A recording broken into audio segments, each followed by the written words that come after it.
Mark Lambert. We're on a farm here at Sunnyside, Tasmania. We're milking 580 Jersey cows organically here on the place. We've got 1,070 acres in total on the farm. My dad's always done a little bit of mixed species, mainly just in a bit of prairie grass and red clover. But really as I became organic, my interest in mixed species grew a lot because your ryegrass and white clover don't do so well under organic farming, whereas in a mixed species they do really quite well. So some of our paddocks that were mixed species were looking really good, and it's like we want to copy that everywhere. I was wanting to go multi-species to get a deeper rooted pasture to be able to extract the nutrients and the moisture further in the soil profile, and that has worked really well, particularly with cocksfoot and red clover and plantain and chicory on the dry land. It does have an impact on animal health, but it's more subtle than you sort of think. So in an organic system where things aren't hidden, in a conventional system you hide them by a lot of chemical farming, but in organics it's much more raw. Like it is what it is and you can't do much about it. And so having the animal be able to select what they want to eat is a great benefit.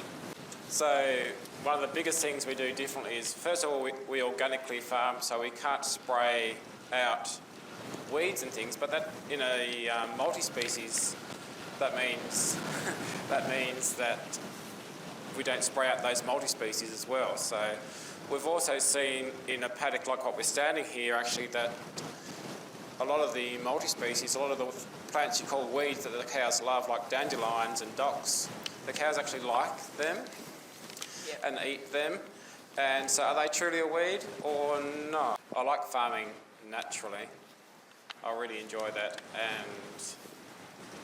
And if we farm naturally, like they come into the system.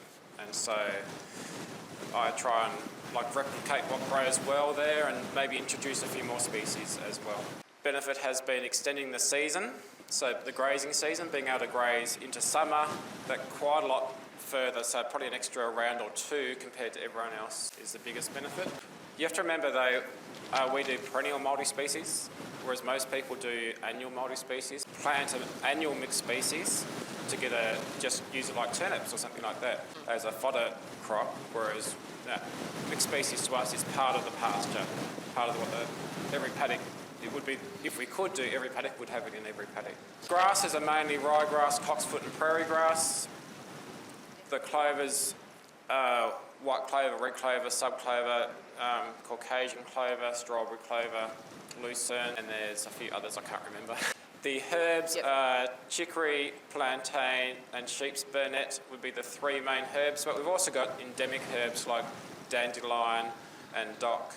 So whatever survives stays in the paddock, and it's very variable as to the time of the year as to what survives well. Having that variability in what the cows can choose to eat, I think is highly beneficial to their health, and also actually to the health of the soil and the microbes of the soil, and getting those plant roots down deeper, as I was saying before, getting those plant roots down deeper and getting more carbon down deeper into the soil profile. We've bought a farm that was very run down recently, and we concentrated very much on getting the calcium, magnesium and pH right in that, and once we've got those foundations right, it suits the pasture just grow with anything, it'll stay growing for a long time after that. Look, there's a different way to farm out there than what we've been doing for the last 50 years, really.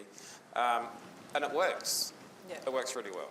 I look forward to seeing you at Grounds for Growth at Warrnambool on the 4th, 5th and 6th of March in 2025.